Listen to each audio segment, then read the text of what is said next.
Welcome to Photoactive, a podcast about photography and the Apple ecosystem. I'm Kirk McElhearn. I'm Jeff Carlson. You can find show notes, including any photos we discuss in this episode, at photoactive.co. That's photoactive.co. We couldn't afford the M. What's that phrase that people say, spring ahead, fall iPhone? Yes, that's exactly what they say. Every year in the fall, there's a new iPhone, and it was, well, last week. We're recording this on Tuesday the 24th to publish on the 27th. The iPhone came out on the 20th, and I think we both got new iPhones, didn't we? We did. We definitely did, because it's iPhone season. We have to. Actually, because of what we do for a living, we are contractually bound to buy iPhones every year. And let me just state for the record that I wish I didn't have to. I'm really not comfortable with the idea of upgrading all this technology every year. And if this wasn't my day job, I certainly wouldn't. Well, I'm with you there. Well, no, actually, I really do enjoy. I really do enjoy getting a new iPhone every year, but I definitely don't need one every year, except that the camera improvements that they've been making year over year have been the thing that have compelled me to go ahead and update. That's an interesting coincidence, because since we do a podcast about photography, we can talk about the new iPhone and its camera features. When you think about it, if you look at Apple's presentation of the iPhone, the one that they gave a few weeks ago, if you look at the webpage on Apple's site about the iPhone, it's camera, Memoji, something else. We should call it the iCamera. It's not a phone anymore. Yeah, well, and that's the thing that people want in their phones. I mean, the fact that it makes calls, who cares? That's just baseline. But I know, just speaking personally, my wife has an iPhone SE that she's had for a number of years. She really loves the size of it, but it's the camera that is frustrating her more. To get a phone that's a little bit bigger but has a much better camera and much better battery life, that's totally worth it for her. I really wonder what percentage of people use the camera as much as Apple seems to think people use it. They show people taking all these pictures, all kinds of pictures, day and night, and we'll get into night mode later, which is an interesting new feature. But my partner, she takes a couple of pictures every now and then. For her, the camera is part of the phone, but she wouldn't want a new phone for a better camera. And I wonder how many people really succumb to this need for the better camera in the phone. Well, there's sort of a corollary question about that, which is, I wonder how many people are taking the types of action or composed or really deliberate photos that we tend to talk about versus just having the phone and taking a lot of pictures. Because I think documenting their lives. I think that happens a lot. And yeah. I think that for a lot of people, they have kids, they have family members, they go somewhere, they have food that desperately needs to be photographed. and so they have pets. They have cats. They want cat photos. Well, see, that's it right there. That's the market. And so having a better camera that can capture all of those things better, that's the advantage. I mean, look at the improvements that have come to the phone. So you have night mode, which makes things look better under low light. Well, we're always shooting in non-ideal lighting conditions. You look at something like Smart HDR. You want to take a picture and just have it look better. You want something that will have a fast enough shutter speed that it's going to actually capture a picture of that cat that's moving. Well, maybe not cat. Cats don't move very quickly, but dogs. Dogs move very quickly. Children move quickly, and have something where you can just capture that and know that it's going to be probably in focus most of the time, rather than all the people who have bought a DSLR and they have a kit lens and they go to take pictures of their kids and they can't understand why there's nothing but blurs everywhere, without understanding the whole relationship of increasing your ISO and shutter speed and all of that. Like, it's all being done for you for everyday stuff. It's interesting that you mention that, because what we see in the iPhone in the past few years is the rise of computational photography. Oh, yes. In other words, the camera is doing most of the thinking for you, trying to get an optimal picture. So you don't need to think about ISO, shutter speed, color, white balance, anything like that. And we're going to talk a little bit more about these new features that are extremely powerful. Just yesterday, I was talking to my dentist. Hi, Chris. He listens to the podcast. And we were talking about the difference of the computational photography in the iPhone and saying, why aren't the big camera manufacturers doing this? Why isn't Canon, Nikon, Sony, Fuji? Why aren't they introducing the same sort of computational photography at a minimum in their low-end, let's say, point-and-shoot cameras? And some of them may even have interchangeable lens cameras that are relatively expensive, that come with a kit lens. But why aren't they going into this computational photography? I'm wondering if they just don't have the know-how, because it's the companies like Apple and Google who have the engineers that can do this on the software side. I think that's definitely part of it. I think also a lot of it is hardware. Apple is making custom silicon not just to power the iPhone and include all the different radios that it needs. Like, it has custom chips that are dedicated solely to photography that it's designed, it has manufactured. And I think we also have to take into account that Apple has billions and billions of dollars and they can swamp the capacity of the chip manufacturers. They can, look 4 or 5 years out, whereas Canon and Nikon and most of the big camera companies, they aren't doing as well. I think they get by, but the sort of stuff that we're seeing from Apple and from Google in the smartphone world, that's just massively resource intensive, research and development intensive. And yes, it would be great to see this on a mirrorless or a DSLR. And we're starting to see a little bit of it, but film simulations, profiles, things like that. But they're just adjustments to the basic elements, whether it be the color, the sharpness, the shadows, and the highlights. They're not doing, you're going to explain later how this multi-frame, whatever it's called, thing works, where it's like, what we're was so the technical. Term? Yeah, well, we have to have the right term. What did you call it? You called it semantic rendering. Yes, semantic rendering. We'll talk about that a little bit later. But this is not just one picture that's being processed. It's just like, it's almost taking a film and picking frames out of a film at the moment you press the shutter, frames before, during, and after to match anyway, we'll get into that later. Yeah. How about we first discuss which phones we bought and why? Because you and I each bought a different new phone. Okay.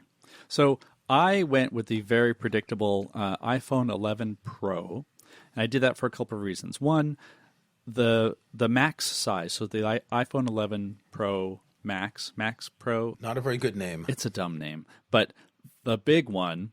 In the past, it used to be, I think, with the iPhone 7 and 8 models, if you wanted the better camera system, you had to get the max size. The plus size. The plus size, sorry. That's no longer the case. So with the 10s and the 11s, basically all of the camera stuff is the same. And it's just really a matter of personal preference for size. And I have found... No. It's not all the same. No, there's 3 different models with 2 different camera setups. I'm sorry. I was talking about the real iPhone 11. Yes, okay. And not the fake amateur one. We'll get to that in a second. Yeah, okay. So the 11 Pro and the 11 Pro Max both have the same hardware, the same software. It's just a matter of, do you want to carry a larger slab? And I have found that personally, it's just too big. So I got that. And I got that specifically because I wanted all 3 cameras. And the 3 cameras are, there's the regular wide camera, which is what's basically been on every model.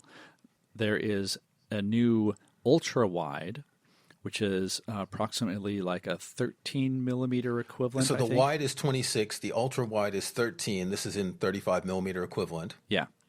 And then there is a telephoto camera, which is 52. 52, okay. And what's interesting about these is if you want telephoto, you have to get the Pro. And in fact, going back to my wife's example, she probably would have gotten just the regular iPhone 11, except that she will more often want to shoot in telephoto. It's a very clever marketing bit. And that's a choice that I find surprising because previously we only had 2 cameras, so it was the wide and the telephoto. Mm-hmm. But let's be honest, the 52 millimeter is not a telephoto. It's sort of a normal focal length of what the eye sees. Sure. 26 is wide and 13 is ultra wide. But segregating the phones with the, let's say the longer lens. I don't want to say telephoto. I don't like that. Segregating the phones with what we could call the longer lens, the zoomable lens, zoom, what they used to call optical zoom, is kind of strange. So I got the iPhone 11 Amateur in product red. It's the first time I've ever had a phone that wasn't black, or space gray as they call it. I've always gone for black phones, and I figured, well, for once I'm going to have a little whimsy in the color of my phone. And my main reason is, well, last year I had bought the XS Max, so the bigger one, and I came from an 8 Plus before that, so I'd gotten used to the larger size. The XS Max is slightly smaller than the 8 Plus, and I really liked it, but even on the iPhone upgrade program, I was paying £61 a month, and this one's £40 a month. And, you know, the only time I really use the cameras that much on the iPhone is like for this podcast or for one or two articles, and it's just not worth it. I find it insulting to pay that much for a phone, even though it's a phone camera. I'm actually quite satisfied. It's a little bit smaller than what I'm used to, so I kind of lose a little bit of space. The specs between the models are exactly the same with the exception of the cameras and the displays. So I've got the same processor, I've got the same camera features, and if you remember when portrait mode came in, it would only work with the models with 2 cameras, whereas now, since they all have 2 cameras, or 3, they can all do that. And I just didn't want to pay more. So I bought the iPhone 11 Amateur, and I'm quite satisfied with it. What I do find surprising, though, is the wide and ultra wide. And I've been trying to think about why they would go to this ultra wide angle lens. I think it suits 2 particular types of photography. One is vacation landscape photography, when you really want that expansive view. And the other is when you're shooting groups of people in small locations like a bar, a cafe, a home, or whatever, you're going to get more people in the shot when you've got a wider angle. Another thing about the ultra wide angle, and I did some tests in my garden, and you're going to put a couple of photos into the show notes about night mode that we'll discuss later. I didn't have any time to do anything really nice, but I just did a couple of shots, like here's a rose that I'm focusing on and looking into the background. And you get so much more depth of field with the ultra wide angle lens that you can be really close to people. The background's going to be in focus. You don't have to worry too much. Whereas with the regular wide angle, the rose was in focus and there was some background blur, and you may not always want that. So essentially we have the same devices that can do the same things. You just have an extra lens. Everything you just said really points to another thing that we've talked about before, which is how are you going to use it? What are you going to use it for? Now, in your case, I honestly can't think of a time when you would really want that telephoto lens, because the things that you're mostly taking pictures of, you can just move closer to. There's not that Kirk needs to go and get really close to something that's far away. Let's say you go to Stonehenge, which is near you, and you're like back at the road and you don't want to get out of your car. Well, you can't get too close. You have to stay about 50 meters away anyway. Exactly. Switching to the telephoto lens, it's not that big of a difference on the phone. So it's not like when you have a mirrorless or a DSLR and you have like a 100 millimeter or a 400 millimeter lens that has the big serious telephoto because you want to capture something that's really far away. This telephoto on the iPhone, it's going to get you a little bit closer. What I find interesting is they know that most people who are casual shooters, they're going to want that telephoto, because anecdotally, I see people pinching and zooming their phones all the time when I'm out in public, even though it makes me cringe, because once you get past that 2x level, it's all digital. It's not optical. And so you get a lot of blurriness. True, but the software does compensate for that a bit. It does. It makes it better. And I think 80% of the people will look at that and go, oh, look, it's the pretty shot that I wanted. And then weirdos like us are going to look at it and go, oh my God, it's pixelated. It'll be good enough. Yeah. Yeah. I'm going to drop a couple photos in the show notes showing the wide and ultra wide angle lens. I'm standing in one corner of my garden taking a photo of my house. And from the first photo with the normal wide angle lens, it looks about what I see in terms of size, a little bit smaller. But then you go out to the ultra wide and it's like, wow, you could play a football game on that field. It's not quite that big. You could put a couple tennis courts. And that made me think that the iPhone's ultra-wide-angle lens is the perfect camera for real estate photography. If you're doing real estate photography, you have better gear. But Well, no. What this is for people to not pay a photographer to do it, for people in real estate companies to do it themselves. They'll even get the Pro. They've got really good quality in terms of lighting up spaces without good light. The quality of the photos is good enough for most real estate photography. If you're dealing with multi-million-dollar houses, obviously you have to have Pro. But you know how it is when you see the photos of the rooms in a house and they're the size of like the Hogwarts Great Hall where all the kids eat, and you go in and there's just like room for a sofa and a table. I also like it when I go to a house and all the staircases move. Yes.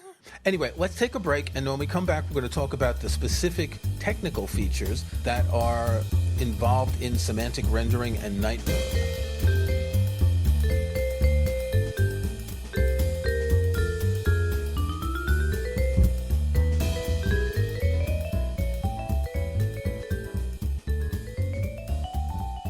Okay, so we want to talk about the technology used here, the software technology. But first, just a couple of things we were talking during the break.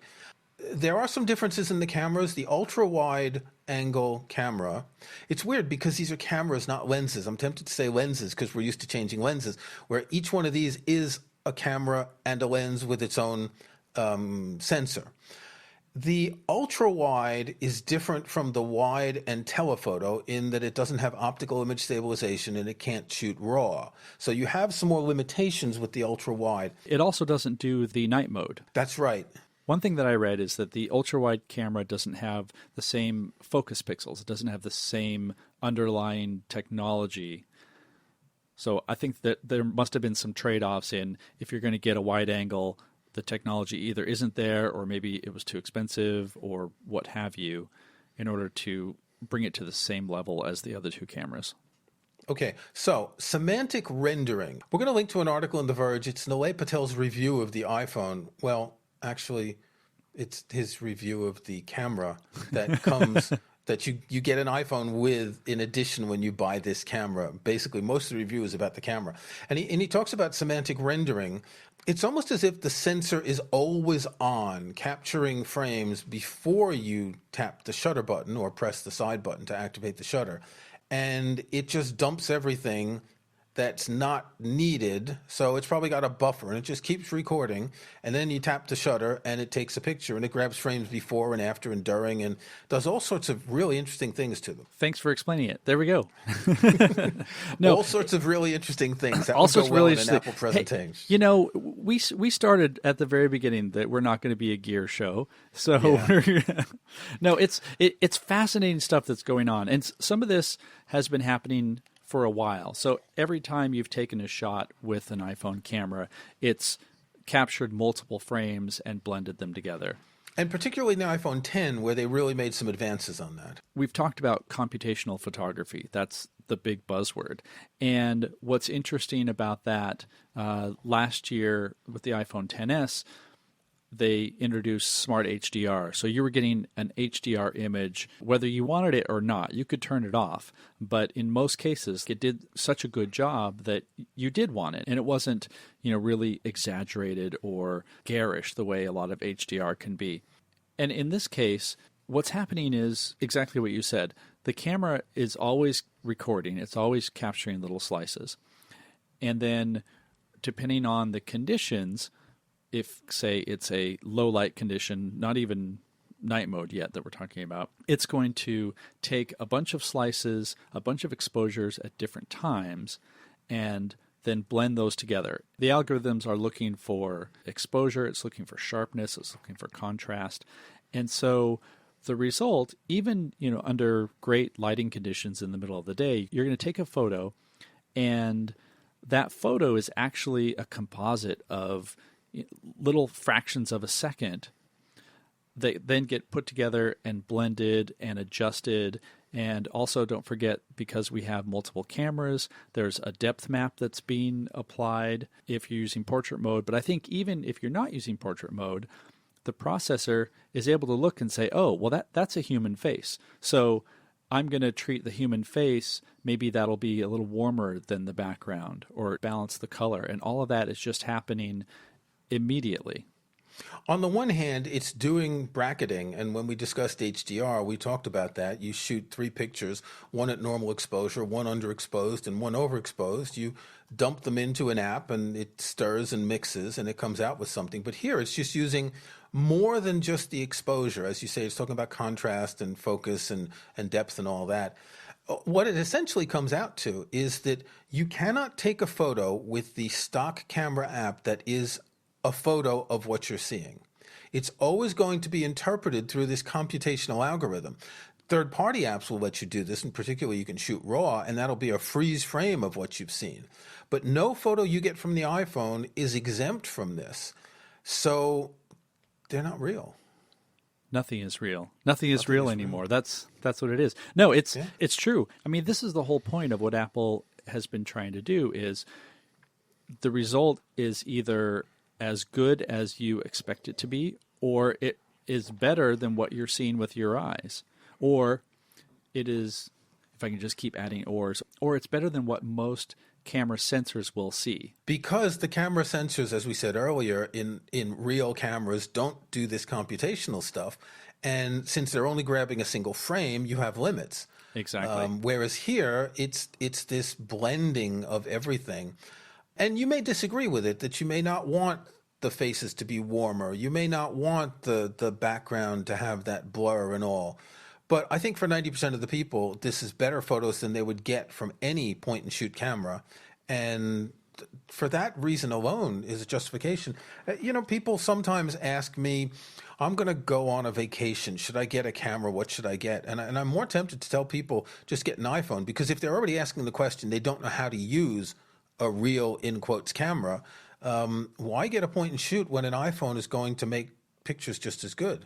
Yeah. Or if you have a specific need, you're going on Safari, you're going to want a camera that has a good lens, etc. But for particularly a long zoom. Yeah, exactly. Like some of those little pocket, I think they call them travel zooms now. They can zoom to like 120 times. Yeah, those are really good entry level. You don't have to know everything about it. Okay, the other really neat feature is night mode. And essentially what this does is you can go someplace where there's not much light and you can get a photo with a lot of light. I've only had a couple opportunities to do this because we've had a lot of rain, but I did go out one night a couple days ago and I was very impressed about how much light there was in the photos. I was doing this at dusk, 8:30, 9 o'clock at night, so not entirely dark. I almost wish, remember when Apple came out with that effect in iMovie where you would zoom and pan on still photos? They called it the Ken Burns effect. Yes. Well, I think they should call night mode the Todd Hido effect. And I'm going to link in the show notes to Todd Hido's website. One of his long series of photos was pictures of suburban houses taken at night with somewhat long exposures. So they don't quite look like daylight, but there's a lot of light. And I've got a poster on my wall of one of his photos, a very large blue poster, and you've got the light streaming out of the windows of the house. And it's a thing, and it's created a kind of, a lot of people have emulated this type of photography. And looking at some of the night mode photos that I was shooting outdoors, they looked a lot like this. I don't think everyone's going to be shooting night mode outdoors. I think it's more like you're in a bar and you're taking pictures of friends and it's dark. It's less to do a landscape photo at night. One thing I did notice, though, is that if it is totally dark, night mode will make terrible photos. Yeah. You need some light, whether it be the moon, the stars, ambient light from houses or street lights. You need some light. Otherwise, it's just a muddy mess. Yeah. Going back to the basics of photography, the camera is not going to add any light unless you have a flash, but we're not going to deal with flashes because usually they just don't work very well unless you have external flashes, but set that aside. The camera is not going to add light. What it's going to do is it's going to work with the available light. And when there's very little available light, you either are out of luck, and that's pretty much been the case with the iPhones up till now, or you somehow increase the gain, you increase the ISO on another camera. And so what's happening with the iPhone's night mode, it's basically doing that. It's letting in more light. And the way you do that is you have a longer shutter speed. So you open the shutter longer, more light comes in, better scene. But the trade-off there, of course, is that with a longer shutter speed, if you move the camera, if something moves in the frame, then you get blur, and it's a mess anyway. Well, in my tests, and this is doing 2 and 3 second exposures, you can see the exposure sort of ticking away in the interface. Yeah.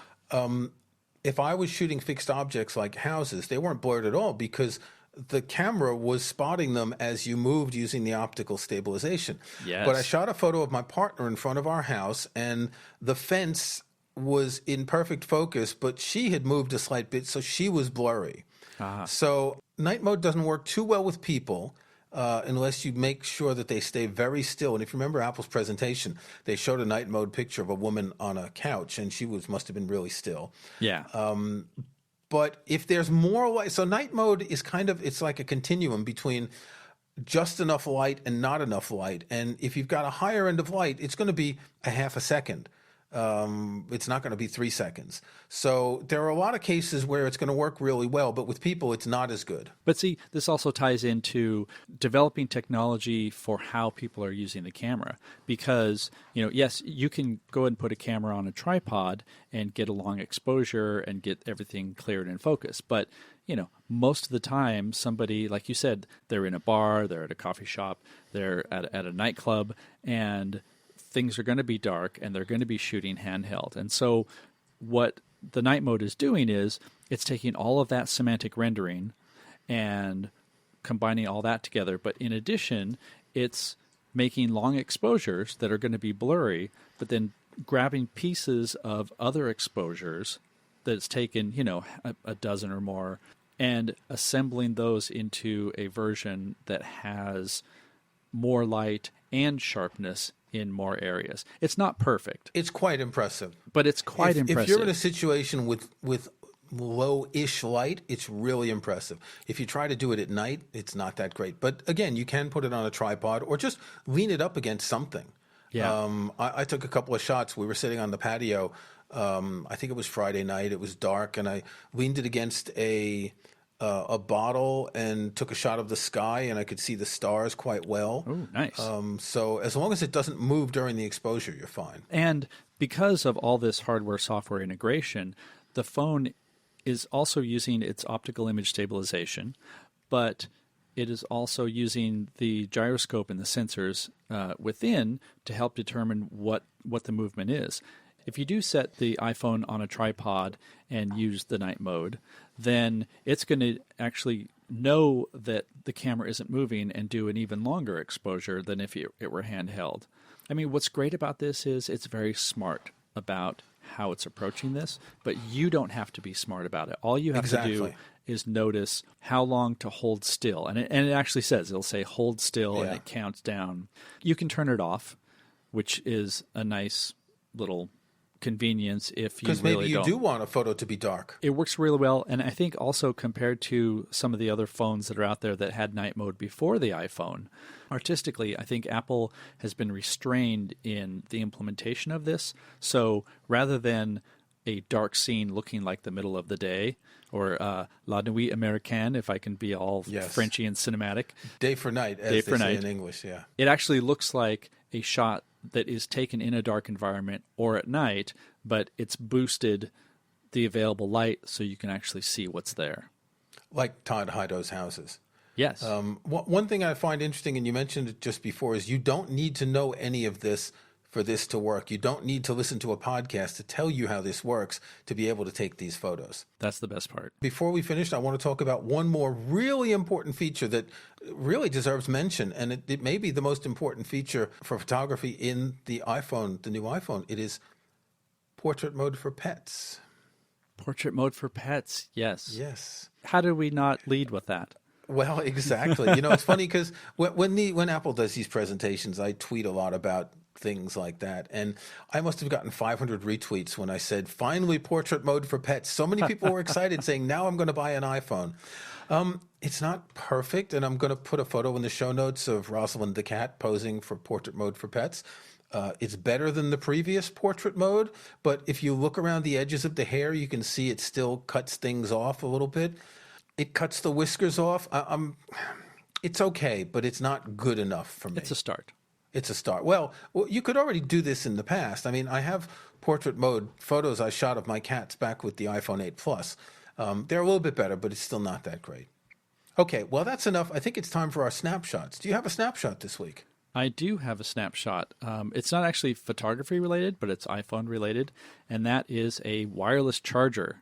All phones since the iPhone 8 are capable of Qi charging, so you can set the phone down on a wireless pad, some sort of charger, and it charges, which is great if you don't want to have to deal with plugs and such. So the one I have here is the Anker Wireless Charger PowerPort Wireless 5 Stand. Of course, we'll have a link in the show notes. And what I like about it is it's a stand, so it is like at a 40-degree angle or so. And I can just set my phone on it, and it will charge. I do this at night, and because it's at that angle, the phone stays where it needs to be. It's like $20, $21. You have to supply your own USB power plug, but it works great. It's a slow charger, which is fine for overnight. They also have models that will charge more quickly. In fact, there's one model that will do fast charging, but it has a fan in it. And I don't want a charger that has a fan. Especially if you've got it like on a bedside table. Exactly. Kirk, do you have a snapshot, or did you just say, "I'll forget it"? I actually didn't. I often come into the podcast without having chosen a snapshot, and I have to look around to see what I've been working with recently. Oh, you're giving away our secret. Yes, and that was the case today. But there's a new edition of Todd Hido's book called House Hunting, which is coming out very soon in October from Nazreli Press. And this is the book where Todd Hido first showed these pictures of homes at night. There'll be a link in the show notes to the Nazreli Press website and also to Amazon, where you can order it using our affiliate link, so we can make a couple of bucks if you buy it, because you have to buy this. This is one of the seminal photo books of this century. This type of imaging that Todd Hido did took drab suburban landscapes and gave them a character that hadn't been seen before, shooting at night with long exposures, shooting film. Sometimes he would just drive around and stop and shoot pictures through the windshield of his car. And that may sound a bit, I don't know, unrefined, but I actually like some of those photos better than the others. And I don't have this particular book. I have another book of his that has some of these photos, and I've ordered a copy of the new edition of this. I find this really powerful stuff, but it has generated lots of copies. This is a thing. I see on Instagram there are whole accounts dedicated to curating people who do this kind of night photography, sort of semi-long exposure where you get the lights and you get neon, and you often get like imagine the stoplights coming through the fog, where you get a lot of colors that come in fog. Oh, I love that. Yeah, well, when you see too many, it looks boring. But this is where it all started. The same that Michael Kenna told me in our interview that he had invented the genre of photographing sticks in water. I think Todd Hido invented the genre of photographing, lights at night in suburbia. Anyway, fascinating book, $75 from Nazreli Press, out in October. It's not a big book. It's only 26 photos.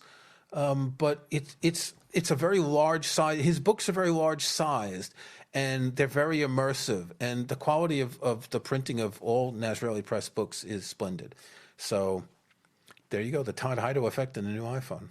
So did you get an iPhone? I mean, I know, Kirk, you did. I did. You're talking to the people out in Radio Land. You listening, yes. Hey, you driving. If you got an iPhone, a new iPhone, let us know in the PhotoActive Facebook group and post some pictures. We're curious to see what people are doing with it. And also, what are you doing with the ultra-wide camera? We'd love to see this new iPhone possibility and see what people are doing with it. And we want to see your night mode pictures. But above all, we want to see your portrait mode photos of your pets. We'd prefer cats, but if you have other pets, that's okay too. I'll see if our bird will pose. Thanks for listening to PhotoActive. You can find show notes, including any photos we discuss in this episode, at photoactive.co. That's photoactive.co. We couldn't afford the M. You can join our Facebook group at facebook.com/groups/photoactivecast. That's photoactivecast in one word. You can subscribe to Photoactive in your favorite podcast app or on Apple Podcasts. See the links on our website. And think about leaving us a rating or review in iTunes or in your podcast.